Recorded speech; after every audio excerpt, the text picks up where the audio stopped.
Hello everyone, नमस्कार। मेरा नाम है कल्पना यूनिवर्स और आज मैं आपसे अध्यात्म के बारे में बात करना चाहती हूँ। अध्यात्म यानी कि आपकी स्पिरिचुअल जर्नी। अगर आपको ये स्टार्ट करनी है तो इसके बहुत सिंपल दो तरीके हैं, या तो प्रेम कर लो या तो खोज कर लो। अगर इन चीज़ों को आपको विस्तार में समझना है तो मैं आपको इस वीडियो में वो समझाने वाली हूँ।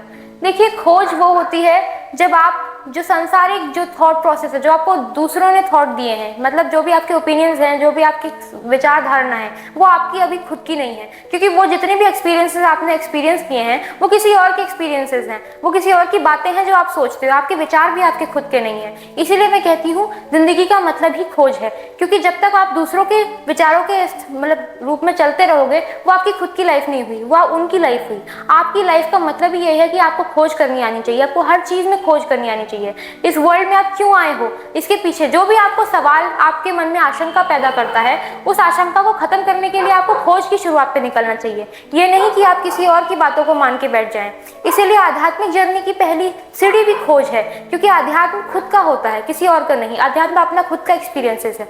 अगर आपको खुद के एक्सपीरियंसेस से समझना है तो आपको खोज की शुरुआत करनी पड़ेगी। और खोज भी कोई बहुत बड़ी नहीं, छोटी छोटी शुरुआतें, छोटी छोटी चीज़ें जो आपको मन में आपके विचार डालती हैं, जो विचार डालने पे आपके मन को मतलब कोशिश करती हैं, आपको उस चीज़ की खोज पे निकलना चाहिए। जैसे कि आप छोटी चीज़ें खोज कर सकते हैं। अगर आपसे कोई इंसान कुछ कहता है कि आपको ऐसा मानना चाहिए, तो आपको सवाल करना चाहिए कि अगर इसको हमें मानना है तो क्यों मानना है, ये सच है कि झूठ है, गलत है कि सही है। क्योंकि हमारे अंदर एक बहुत गंदी आदत है, हमें लोगों ने बोल दिया हमने मान लिया, लोगों ने कह दिया हमने समझ लिया, हम उसके बारे में सेकंड थॉट कभी रखते ही नहीं है। इसीलिए हम हमेशा बंधे हुए रहते हैं, क्योंकि हम दूसरों के विचारों पे चलते हैं। और अगर आपको अध्यात्म में आना है तो आपके खुद के विचार होने चाहिए, आपकी खुद की इंडिपेंडेंट थिंकिंग होनी चाहिए, आपके विचारों का फ्लो अच्छा होना चाहिए। और वो फ्लो अच्छा होने के लिए आपको खोज की शुरुआत में निकलना पड़ेगा, ताकि आपके अपने एक्सपीरियंस और अपने विचार बने, अपनी विचारधारा पे आप काम करें, किसी और की नहीं।